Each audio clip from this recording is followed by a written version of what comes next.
Hi sir, alam niyo po ba start and implementation ng career progression? So ito po ay madalas na tinatanong sa atin ng mga kasamahan po natin sa DepEd tungkol po sa doon sa expanded career progression ng mga teachers. Actually, makikita po yung sagot dito sa Implementing Rules and Regulation ng EO 174. Yung implementing rules po, yung IRR, nakapaloob sa transitory provisions. No? Makikita po natin doon na yung full implementation ng career progression ay mangyayari 3 years after sa petsa o paglagda ng nasabi pong IRR. So, mangyayari po yan in 2027. Yun po yung full implementation na talaga. Pero, habang nasa loob po ng 3 years na transition period, may mga dapat gawin ang ahensya, even with other government agencies. Para po sa DepEd, kabilang sa mga dapat gawin habang nasa 3 years, ay ito pong conversion of existing vacant positions. So may mga vacant positions po sa DepEd na hindi na po siya mag-i-exist under the career progression. Tulad po ng mga head teacher. Kapag hindi po ma-fill upan itong mga items ng head teacher, ay magiging ma-convert po siya into teacher 1 positions kapag remain unfilled. Kabilang po yan sa mga gawin ng DepEd. Other po ng provisions na sa section 20 to 27 ng nasabi pong IRR.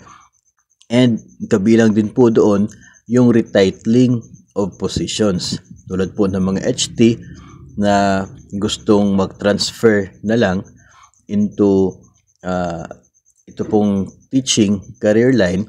So, pwede po sila from HT1 to Teacher 4. So, yun po ay sa retitling. Included din po yun dito sa transition period, yun pong tinatawag na reclassification or promotion of incumbents.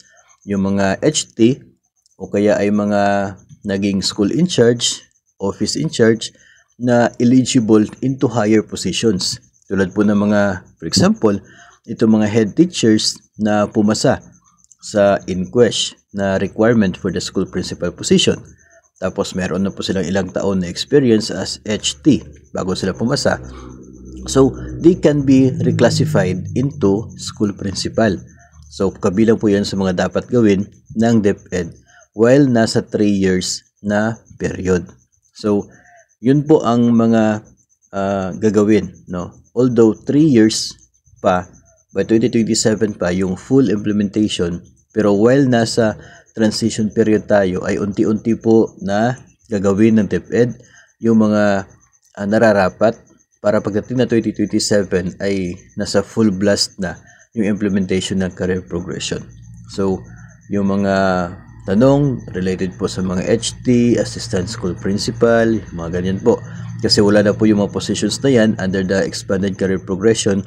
So, ang gagawin po ng DepEd, if ever these people na humahawak ng positions na yan ay can be reclassified or can be promoted, they qualify to the higher or other positions na nasa ECP, then yun po yung gagawin.